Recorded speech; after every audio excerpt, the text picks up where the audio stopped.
Welcome dear students. आज हम data structure में नया टॉपिक स्टार्ट करने जा रहे हैं जिसका नाम है हैशिंग। जैसा आप अपनी स्क्रीन पे देख पा रहे हो, हम यहाँ पे हैशिंग और इस टाइप टॉपिक में ये 4 डिफरेंट लर्निंग आउटकम्स अचीव करेंगे। फर्स्ट लर्निंग आउटकम है डिफाइन हैशिंग।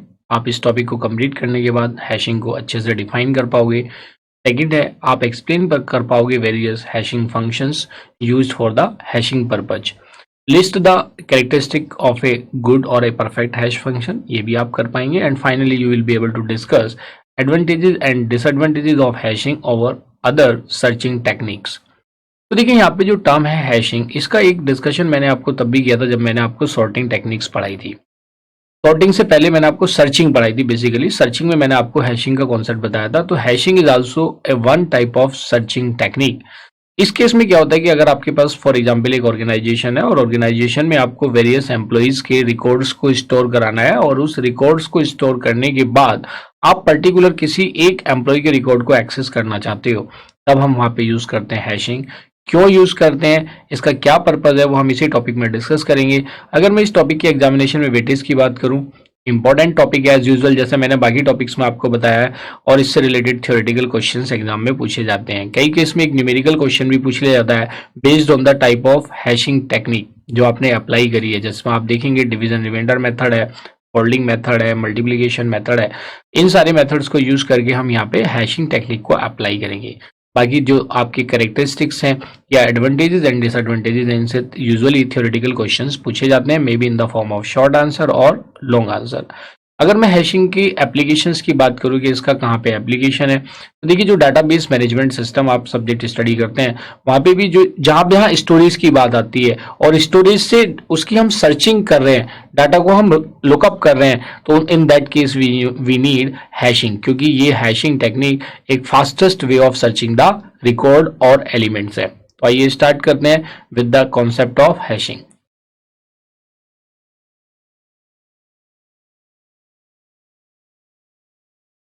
आइए इसको पहले थोड़ा समझ लेते हैं। तो hashing is a searching technique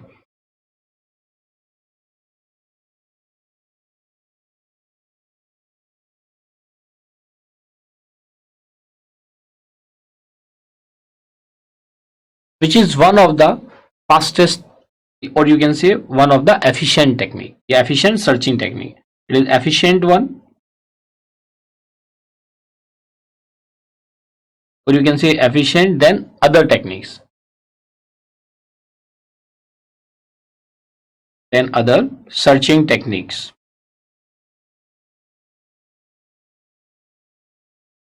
तो आपने जो अदर सर्चिंग टेक्निक्स हैं वो कौन कौन सी अदर सर्चिंग टेक्निक्स हैं? So let us understand the other searching techniques.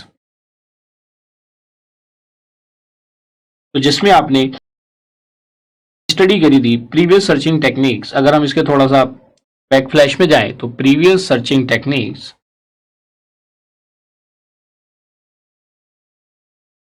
जो हमने इस टॉपिक डाटा स्ट्रक्चर सब्जेक्ट में स्टडी करी है, वो कौन कौन सी सर्चिंग टेक्निक्स हैं? हमने एक स्टडी किया था linear search, binary search,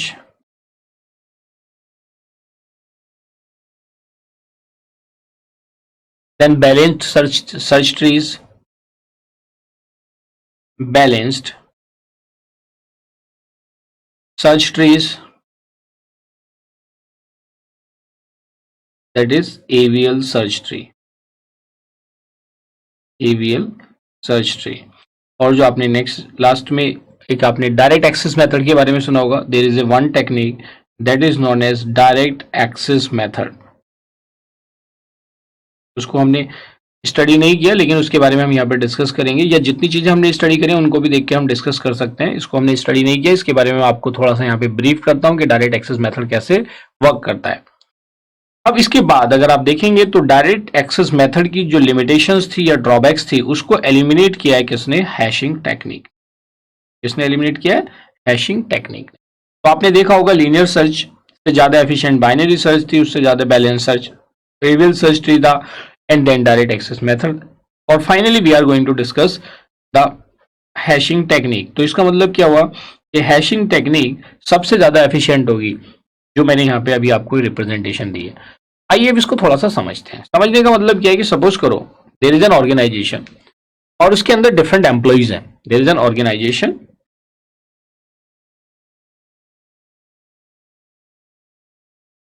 and there are various employees और इन एम्प्लॉइज के रिकॉर्ड को हमें क्या कराना है, स्टोर कराना। We have to store these employees in, इस ऑर्गेनाइज के एम्प्लॉइज के रिकॉर्ड को, बेसिकली एम्प्लॉइज रिकॉर्ड है उसको हमने फॉर एग्जांपल स्टोर करा दिया in a database, stored in a database. मतलब हम यहाँ पे अंडरस्टैंड कर रहे हैं why we need the hashing, मतलब बेसिक ऑब्जेक्टिव ये है कि हैशिंग की हमें जरूरत क्यों पड़ी। तो इसको हमने डेटाबेस में स्टोर करा दिया। अब ये जो रिकॉर्ड है, अब इस रिकॉर्ड को, रिकॉर्ड में may be the name of the employee, may be the से phone number, date of birth, salary etcetera, ये सारे रिकॉर्ड्स उसके अंदर हो सकते हैं। लेकिन हमें एक ऐसी की वैल्यू चाहिए जो हर एक रिकॉर्ड को यूनिकली आइडेंटिफाई कर सके। भाई आपके पास वेरियस रोज हैं, मल्टीपल रिकॉर्ड्स हैं, लेकिन एक ऐसी की चाहिए जो यूनिक हो, जिसके बेसिस पे हम पूरे रिकॉर्ड को एक्सेस कर सकें। तो अगर आप देखोगे हर एम्प्लॉय का अगर एक फोन नंबर है तो फोन नंबर क्या होगा, एक यूनिक की होगी। अब ये जो डाटाबेस में आपका यूनिक की है, जिसको मैंने क्या बताया कि ये फॉर एग्जाम्पल ये की है and this is the phone number. अब इस की के साथ आप क्या क्या ऑपरेशन परफॉर्म कर सकते हैं। आप हो सकता है कि नए एम्प्लॉय के रिकॉर्ड को ऐड करें, तो इसके साथ आप जो ऑपरेशन परफॉर्म करेंगे स्टोर्ड इन डाटाबेस में, जो आप ऑपरेशंस परफॉर्म करेंगे, द ऑपरेशंस में be insertion of new record, insertion of new record, ठीक है। आप नई रिकॉर्ड को ऐड कर सकते हैं एंड रिकॉर्ड में बी और से फोन नंबर इंसर्ट कर सकते हो, डिलीट कर सकते हो, deletion of A record like phone number. अगर आपको सर्च करना है तो आप सर्चिंग कर सकते हो, सर्चिंग ऑफ ए रिकॉर्ड और फोन नंबर। अब अगर आप यहां पे जो मैंने डिफरेंट टेक्निक आपको सर्चिंग की बताई हैं, लेकिन अगर मैं इनका सर्चिंग टेक्निक के साथ साथ अगर मैं आपको ये बताता हूं कि इनको हम कैसे स्टोर करेंगे, तो आप यहां पे देखोगे कि लीनियर सर्च का जो इंप्लीमेंटेशन है, यूजुअली आप जो इनके इंप्लीमेंटेशन है, इन दोनों की इंप्लीमेंटेशन आप किसके हेल्प से करते हो, you can implement them with the help of array और लिंक लिस्ट। इनकी हेल्प से आप इनको एक्सेस करते हो। आपने इन दोनों की अपनी ड्रॉबैक्स देखी थी। आपने देखा था कि लीनियर सर्च लीनियरली सर्च करता है और बाइनरी सर्च उसके टाइम को रिड्यूस कर देता है, लेकिन उसकी बाइनरी सर्च की अपनी लिमिटेशन होती है कि वो सारे एलिमेंट ऑलरेडी सॉर्टेड फॉर्म में होने चाहिए। एरे के अंदर आपने देखा था कि अगर हमें इंसर्शन और डिलीशन ऑपरेशन परफॉर्म करने तो टाइम कंज्यूमिंग थे because of shifting the elements either in upward direction और डाउनवर्ड डायरेक्शन। ऐसे कुछ केस आपने बैलेंस सर्च ट्री के केस में भी देखा था। बैलेंस सर्च ट्री में रोटेशनल का इश्यू था। आपने देखा था कि अगर वो बढ़ जाती है डेप्थ तो उसको फिर से ऑटोमेटिक रोटेट किया जाएगा अगर आप प्रोग्राम बना देंगे। नहीं तो आप सपोज करो मैनुअली रोटेट कर रहे हो, उसमें भी अगर आप किसी की को डिलीट करते हो, in case of balance search tree, अगर आप वहां पे सर्चिंग कर रहे हो, किसी एलिमेंट को आप पर्टिकुलर लुकअप कर रहे हो तो उसके लेफ्ट में जाएगा, राइट में जाएगा, तो मतलब और नए अगर रिकॉर्ड को आपको ऐड करना है तो वो भी टाइम कंज्यूमिंग प्रोसेस है। अगर हम बात करते हैं डायरेक्ट एक्सेस मेथड की, नाम से ही पता चल रहा है कि डायरेक्ट एक्सेसिंग के लिए यूज होगा। अब अगर ये डायरेक्ट एक्सेस मेथड है तो डायरेक्ट एक्सेस मेथड के लिए भी आपको ज्यादा मेमोरी स्पेस की रिक्वायरमेंट पड़ेगी। You need more memory space. अब वो जो मोर मेमोरी स्पेस की रिक्वायरमेंट पड़ेगी, अब इस चीज को हम कैसे सिंप्लीफाई करेंगे। भाई इसमें भी मेमोरी स्पेस की रिक्वायरमेंट ज्यादा है, कहीं पे टाइम ज्यादा कंज्यूम हो रहा है, तो ये चारों चीजें आपने यहाँ पे देखी। तो देखिए हमने यहाँ पे देखा कि लीनियर सर्च का जो आपने टाइम देखा था, इसकी आपने कॉम्प्लेक्सिटी देखी थी in case of linear search. मैं इसको वन बाय वन डिस्कस कर लेता हूँ। लीनियर सर्च की आपने कॉम्प्लेक्सिटी देखी थी, या कोई भी ऑपरेशन अगर हम परफॉर्म करते हैं विद द लीनियर सर्च, तो लीनियर सर्च में आपने देखा था कि ऑपरेशन का जो टाइम है वो क्या है, ऑर्डर ऑफ एन है। फिर आपने बाइनरी सर्च में देखा था कि जो बाइनरी सर्च का टाइम है that is order of log n. फिर ऐसे ही सेम अगर हम बैलेंस सर्च ट्री के साथ कोई भी ऑपरेशन परफॉर्म करते हैं, बैलेंस्ड सर्च ट्री और AVL search tree both are same, या height balance tree. Balanced search tree के साथ अगर हम कोई भी ऑपरेशन परफॉर्म करते हैं तो बैलेंस सर्च ट्री में कोई भी ऑपरेशन परफॉर्म करने के लिए उसमें भी कितना टाइम लगता है, ऑपरेशन परफॉर्म करने के लिए कितना टाइम लगता है, log n टाइम। लेकिन जो हमने डायरेक्ट एक्सेस मेथड की बात करी है, जिसमें बताया था कि सारे रिकॉर्ड्स को हम एक साथ स्टोर करा देते हैं, एक टेबुलर फॉर्म में रिप्रेजेंट कर देते हैं, अगर रिकॉर्ड एग्जिस्ट नहीं करता तो उसको नील से रिप्रेजेंट करते हैं। किससे रिप्रेजेंट करते हैं? नील से रिप्रेजेंट करते हैं। लेकिन उस सारे रिकॉर्ड को इनपुट कराने के लिए सारे, मतलब रिकॉर्ड में यहाँ पे अगर फोन नंबर की बात करो, ओनली वन फील्ड है, फॉर एग्जाम्पल फोन नंबर, उस सबको आपको कोई भी ऑपरेशन अगर उसके साथ परफॉर्म करना चाहते हैं तो ऑर्डर ऑफ टाइम कितना लगेगा? Direct access method, it takes order of time, direct access method it takes order of one time. ये किसी को भी एक्सेस करने के लिए, जो भी ऑपरेशन की हम बात कर रहे हैं, फॉर ईच ऑपरेशन, इसकी अपनी लिमिटेशन क्या है? देखिए, अगर हम देखेंगे तो direct access method is the fastest one, this is the fastest one है, लेकिन इसकी अपनी एक लिमिटेशन है। इसकी लिमिटेशंस क्या है? Limitations of direct access method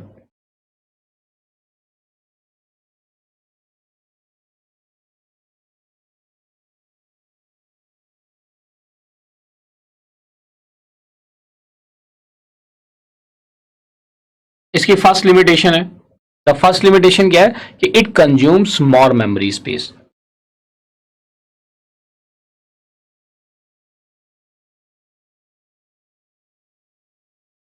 it requires more memory space. How it requires more memory space? देखिए, मोर मेमोरी स्पेस यहां पे रिक्वायर्ड है।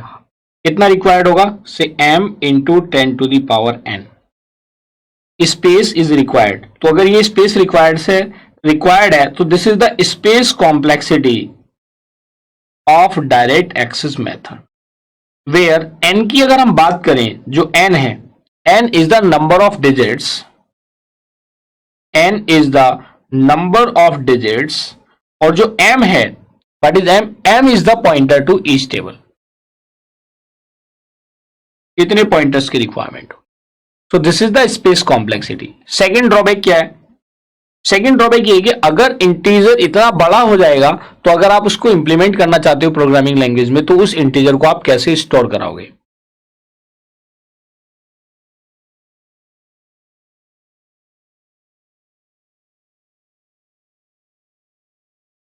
Integer size will not be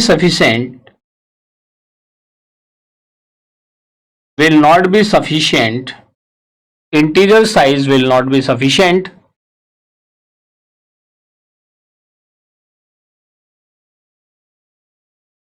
during implementation,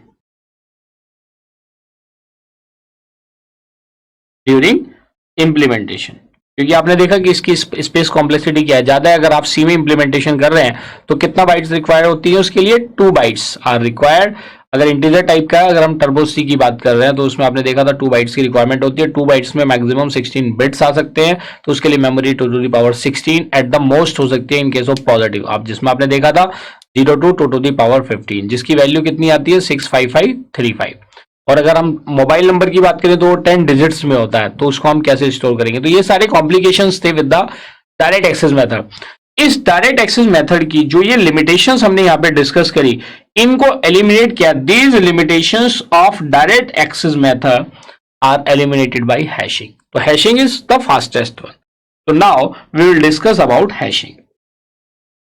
in drawback को eliminate करने के लिए कॉन्सेप्ट आता है हैशिंग का, और हैशिंग में जैसा आपने देखा it is one of the efficient searching technique, और इसकी जो कॉम्प्लेक्सिटी होती है, you can say the time complexity, it varies from order of 1 to order of n। तो बेस्ट केस में तो यही होगी, और वर्स्ट केस में कितनी हो जाएगी? Order of n। इस तरह से हैशिंग यहाँ पे वर्क करती है। तो देखिए, इस तरह से हम देखेंगे तो जो हमारा फर्स्ट लर्निंग आउटकम था, define hashing, it has been completed. So let us have a knowledge check.